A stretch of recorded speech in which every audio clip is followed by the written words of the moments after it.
nandiyan sila, bahagi ng ating buhay. Kahit magkikipata, kahit magbingi-bingihan, kasama ka, kaisa ka, may pakialam ka. Agenda, agenda, agenda. Kahit nasan ka, nakikita at naririnig, apektado ka. Kahit magkikipata, kahit magkibit-balikat, nararamdaman. Agenda, agenda, agenda.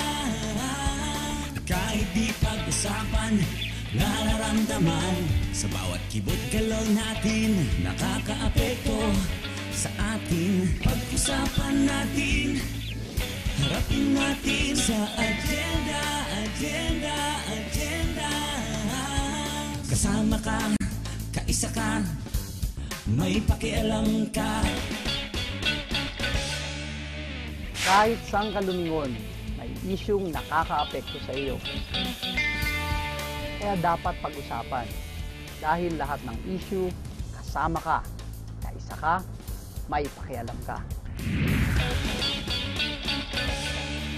Ang ating agenda, isa pong malaking tagumpay ang paglagda ng ating gobyerno at MILF sa ika-4 at huling annex ng Bangsamoro Framework Agreement.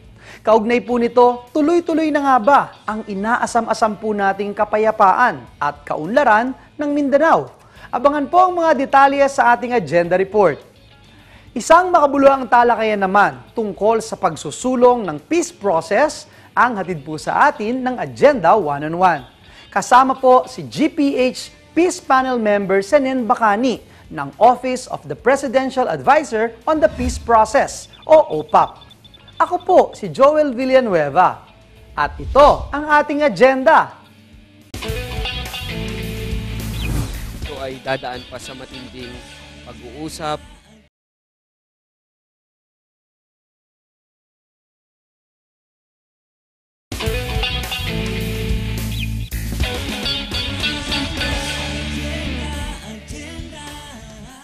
Umani po ng matinding suporta ang pagbalangkas sa Bangsamoro Basic Law bilang kasunod na hakbang sa peace process. Kung maisasabatas na nga po ang panukalang ito, paano nga ba matitiyak ang maayos na implementasyon ng kasunduang pangkapayapaan? Panoorin po natin ang agenda report.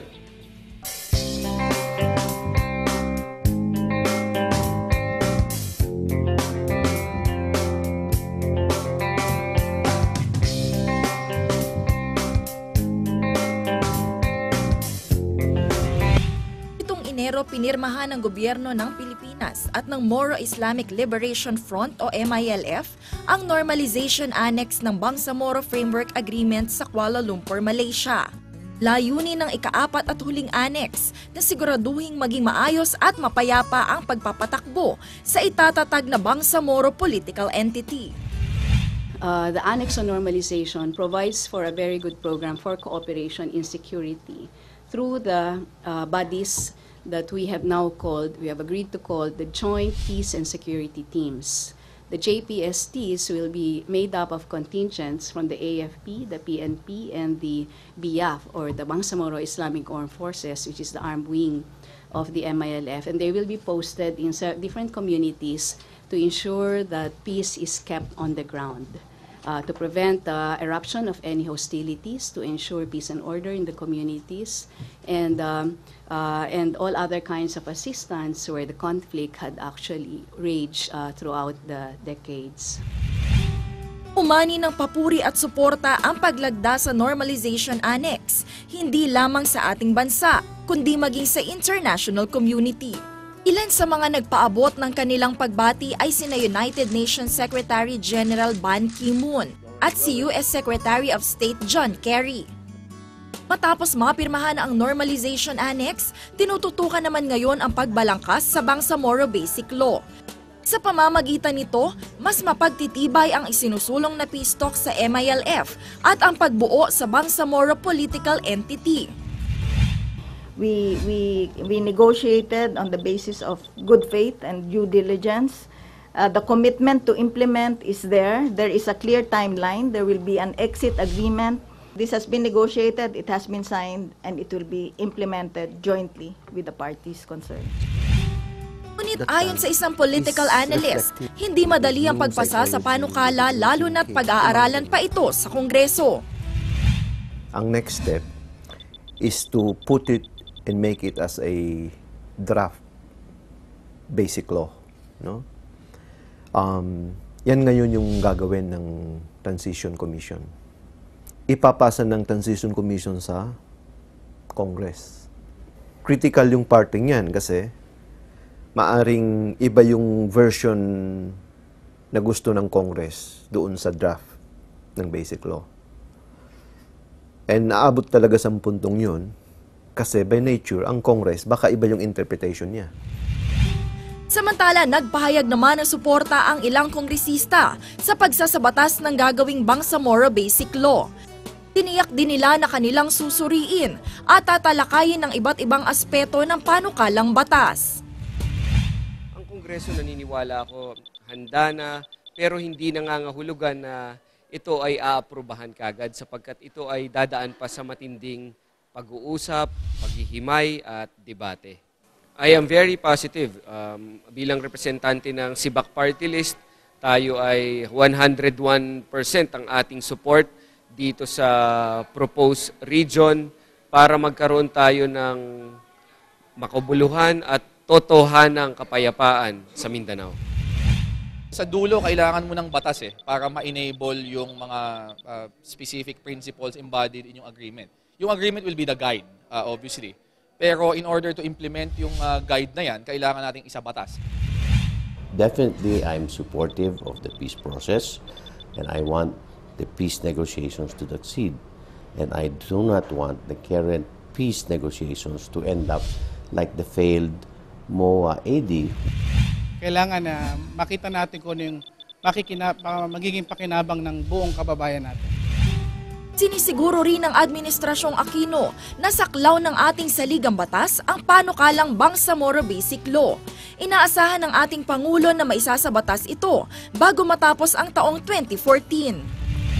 Sana matingnan lahat ng panukalang ilalabas ng Transition Commission at doon tingnan bawat detalye kung merong nga na hindi kalinsunod ng saligang batas. At kung meron ako po unang magugulat dahil mula sa umpisa, ang framework kaho ay dapat yung nakasaklaw na sa saligang batas para mas madali natin mapatupad itong pag-uunawan.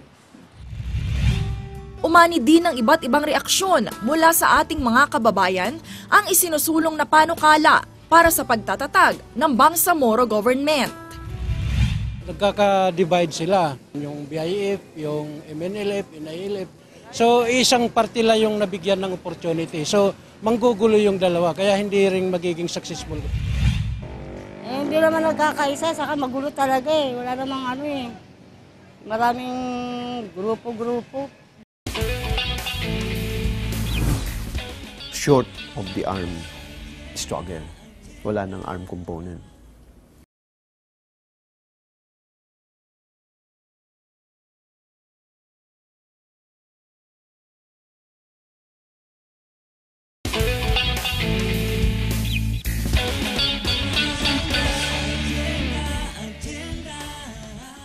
Ang sentro po ng usapang pangkapayapaan ay ang pagbuo ng Bangsamoro Political Entity. Ano nga po ba ang kaibahan nito sa papalitang Autonomous Region in Muslim Mindanao o ARM? Nagpapatuloy po ang Agenda Report.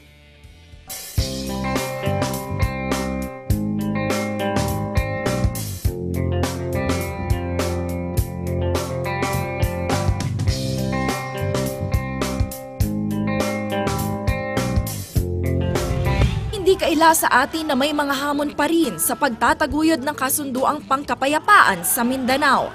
2 araw matapos pirmahan ang Normalization Annex, umatake ang Bangsamoro Islamic Freedom Fighters o BIFF. Kilala ang BIFF bilang breakaway group ng MILF.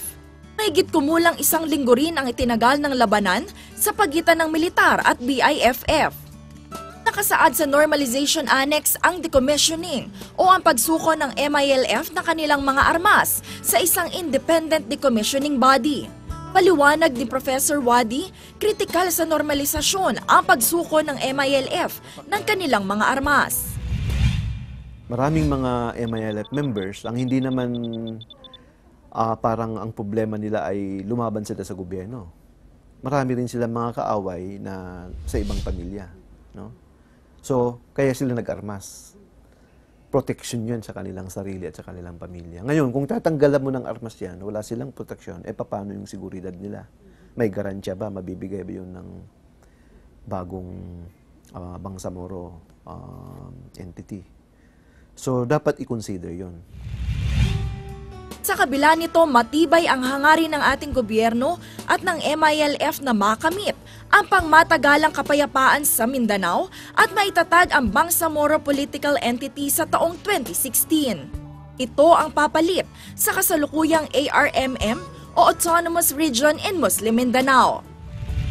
As a normalization annex focuses on the society and the very lives of the people who will be in these areas as we transition from the ARM to the Bangsamoro political entity, as the MILF transitions from an armed group into a group that is fully committed to the political participation and participation in the economy of their societies without the use of arms. Ang main feature ng change from the ARM to the Bangsamoro is really just the change from being a strong executive, yung ARM, then magiging strong legislative na yung Bangsamoro Parliament. Tapos may kakayahan na siyang pumili ng kanyang chief minister through a political contest amongst political parties. Short of the ARM struggle. Wala ng ARM component. Samantala, ibinahagi din ng ilang kinatawan ng ARMM ang kanilang saloobin sa pagbuo ng Bangsamoro Political Entity. Actually, ang dapat nating ipagbunyi ang pirmahan na ito kasi ang inaasahan natin sana na komplikado ang aspeto na to ay napabilis at ang pagpirma ng pinakahuling annex ay simbolo o patunay na mapapabilis na ang pirmahan ng Comprehensive Agreement on the Bangsamoro at isang malaking bagay ito sa pag-unlad at mapayapang bayan ng ARMM. Para naman sa ilan nating mga kababayan, hindi gaano magandang kami pong nanilihado dito, ma'am. Dahil sa pinirmahan na yan ay para bang automatically nasakop na ang buong ARMM, including Cotabato City and some parts of North Cotabato. Hindi ako maniniwala na isusurrender nila yan. Kasi pagka may baril ka talaga, may power ka. sa loob ng mahabang panahon naging mailap ang kapayapaan sa Mindanao. Subalit ngayon ay saksi tayo sa tiwalang ipinapakita ng gobyerno ng Pilipinas at grupong MILF sa isa't isa. Bunga nito, hindi lamang kapayapaan, kundi maging ang tuloy-tuloy na pag-unlad ng ating minamahal na bayan ang maaari nating makamtan. Naway patuloy nating suportahan ang peace agreement sa Mindanao upang ang magandang nasimulan ay magkaroon ng katuparan. Makikinabang sa Juan de la Cruz sa pamamagitan ng honest and good governance.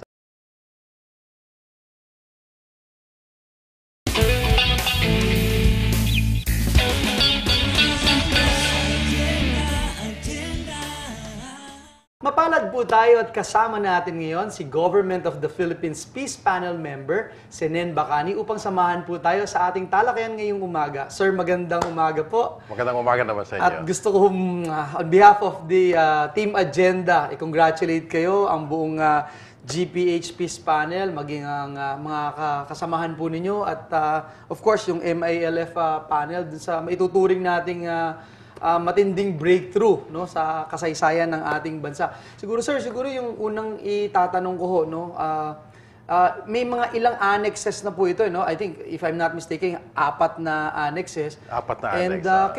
can you bring us yung first, second, third, fourth, at ano ba yung konsepto nitong mga annexes na ito? Sige, kung natatandaan natin, yung Framework Agreement on the Bangsamoro, napirmahan yan mga October 2012. 2012. Sabi noon na meron pang 4 na annex na bubunuin. Yes. Una dyan yung tinatawag nating Transitional. Annex on Transitional Arrangements and Modalities. Ito yung roadmap patungo sa May 2016 kung saan magkakaroon ng normal elections sa Bangsamoro. Tapos sumunod na annex dyan Yung wealth sharing na. Revenue Generation and Wealth Sharing Annex. Napirmahan naman yan July 2013. Sir, dun sa wealth sharing, sige nga para i-refresh lang natin yung memory natin. Under the agreement, yung 25% of the taxes collected in the Bangsamoro will go to the central government. Is that correct? Yes. And then the 75% will go to Bangsamoro government. At saka may mga dinevolved na taxes kasi dyan na 4 na taxes. Yung tinatawag nating documentary stamp tax, inheritance tax, capital gains tax, at saka donors tax. Kanya basically yung naiiwan na lang sa central government, yung income tax, both individual at saka corporate, yung VAT na tinatawag nating value-added tax, at saka excise taxes. Yun na lang ang naiiwan sa central government.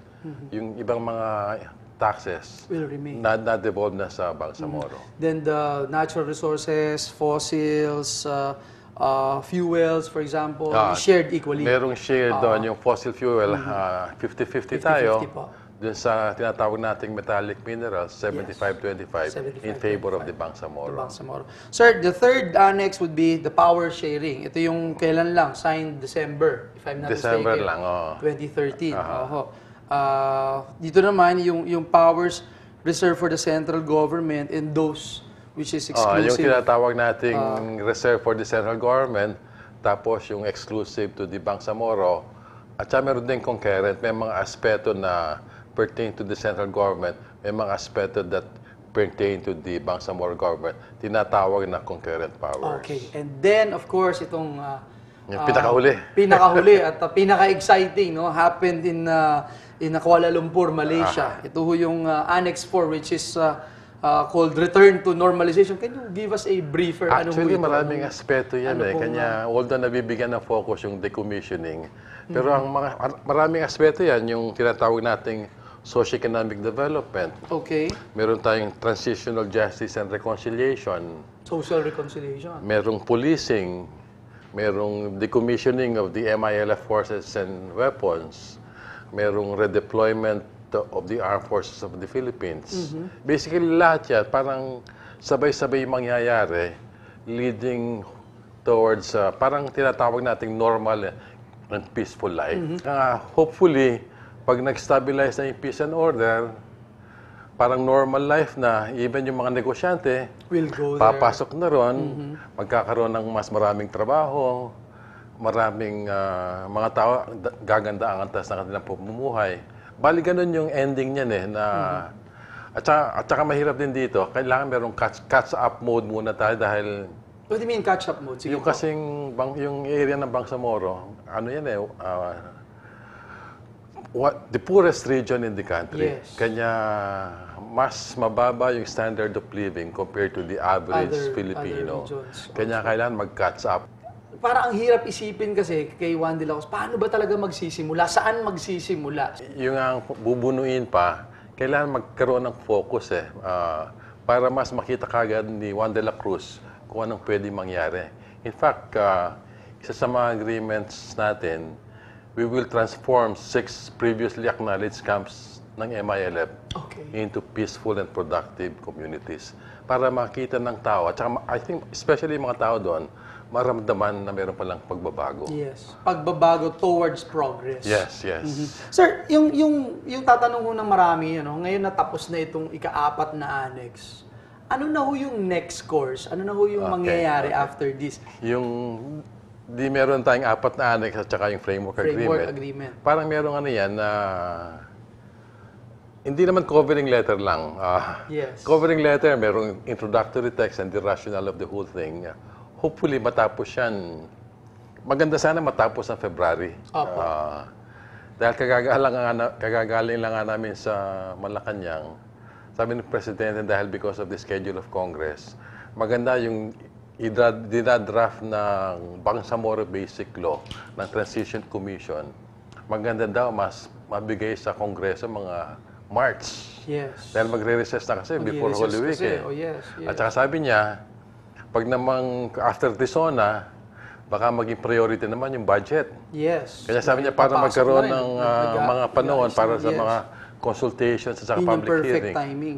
Sabi niya, mas maaga, mas makakabuti para sa lahat. Meaning to say, sir, you're talking about this parang draft bill na isusumite ng komisyon dito sa Kamara de Representantes. At saka sa Senado. Tsaka sa Senado. Pag napasa na, legislative branch of the government, andun na yung bola sa House at sa susuriin Senate. yan. Susuriin. And magpapasa sila ng batas na hindi lang babalangkas dito, no, na at the end of the day ay isusumite rin sa taong bayan magkakaplebisito for tayo. plebiscite. Doon sa mga areas na touring doon sa framework agreement, yung basically yung existing area ng Autonomous Region of Muslim Mindanao ngayon, yung cities of Cotabato at saka Isabela in Basilan, merong 6 na bayan sa Lanao del Norte at saka 39 barangays sa North Cotabato.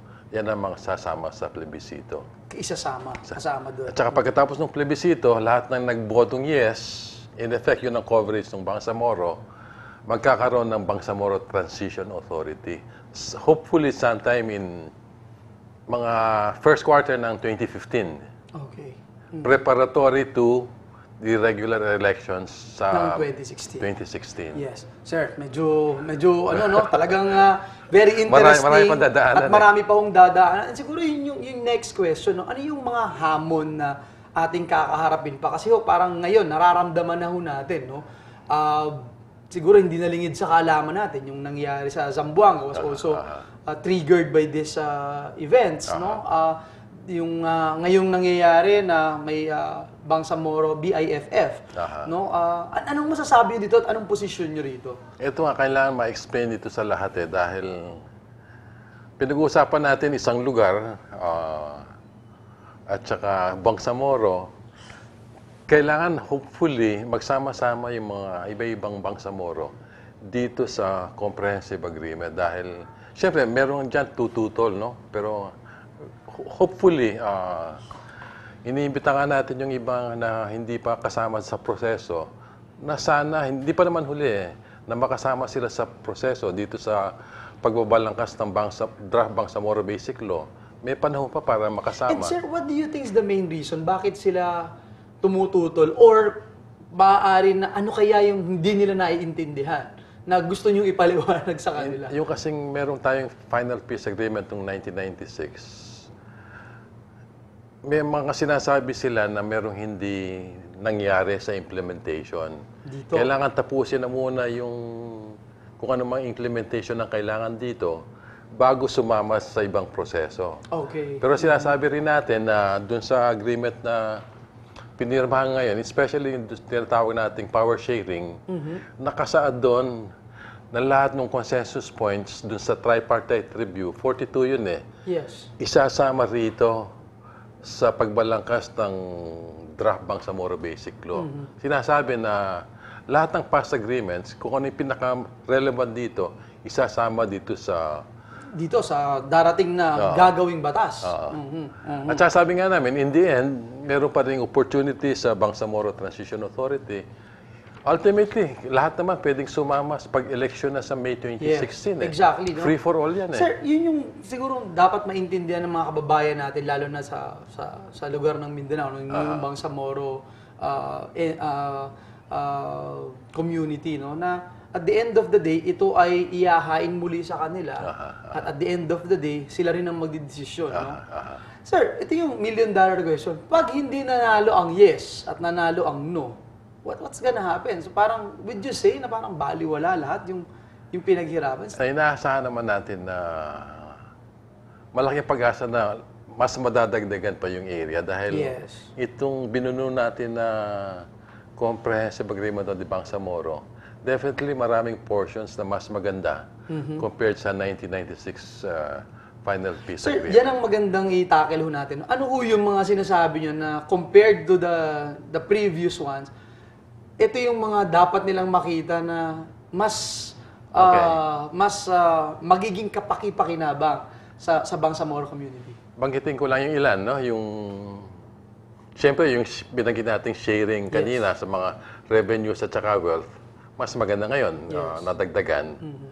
Meron tayo ito, pinamaganda, yung tinatawag nating block grant.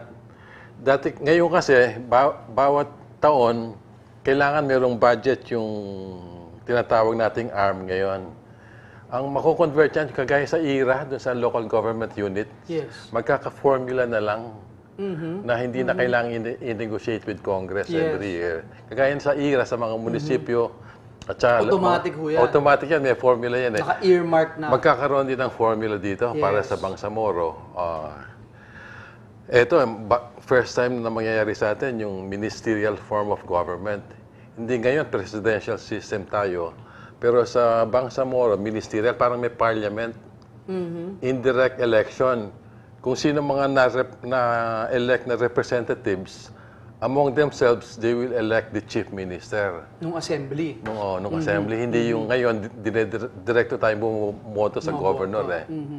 Yun lang. Marami pang iba na, in terms of powers, definitely, mas maraming powers ngayon na may ibibigay sa Bangsamoro. And that's why this is very interesting and we hope na maintindihan ng ating mga kababayan, lalo na sa Bangsamoro community, itong ginagawang sakripisyo at paghihirap ng ating mga leaders, no, para matamo itong tunay na kapayapaan. Sir, siguro yung madalas naririnig nyo na rin to na parang the greatest challenge dito sa peace agreements na ito is yung question sa ating national sovereignty and integrity ng nitong framework agreement. Anong masasabi niyo dito? Hindi, klaro-klaro naman na the Bangsamoro is still part of the Philippines.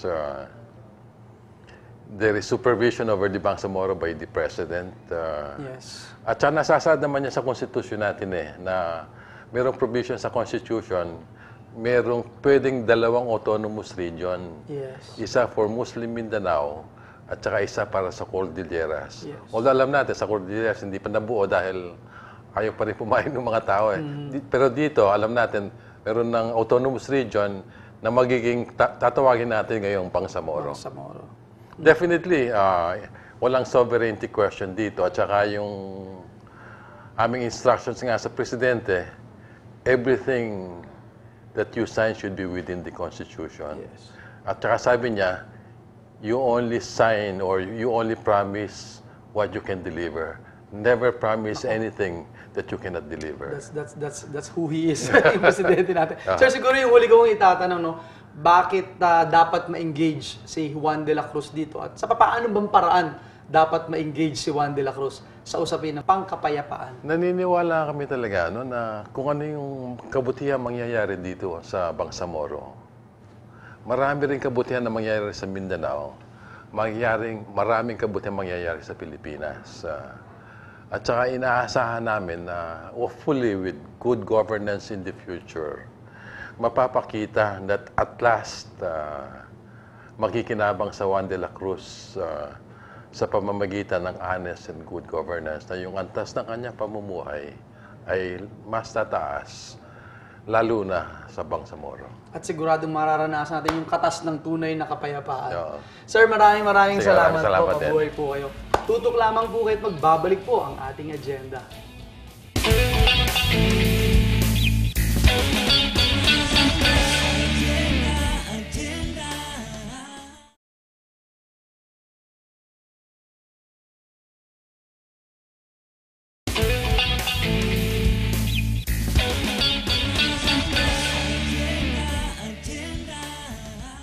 Mahigit 4 na dekada na po ang hindi matapos-tapos na kaguluhan sa Mindanao. Kaya naman po sadyang makabuluhan ang pagpupursige ng ating pamahalaan at ng MILF na isulong ang pangmatagalang kapayapaan sa Mindanao. Sa pamamagitan po ng peace agreement sa Mindanao, natitiyak po nating ito ang tanging paraan tungo sa tuloy-tuloy na pag-unlad ng ating minamahal na bayan. Ito po ang ating naging agenda. Ako pong muli, si Joel Villanueva, na nagsasabing sa agenda nating ito, kasama ka, kaisa ka, may pakialam ka. Araw-araw, nandiyan sila, bahagi ng ating buhay. Kahit magkikipata, kahit magpingi-pingihan. Kasama ka, kaisa ka, may pakialam ka. Agenda, agenda, agenda. Kahit nasan ka, nakikita at naririnig, apektado ka. Kahit magkikipata, kahit magkibit-balikat, nararamdaman. Agenda, agenda, agenda. Kahit di pag-usapan, nararamdaman. Sa bawat kibot-galaw natin, nakakaapekto sa atin. Pag-usapan natin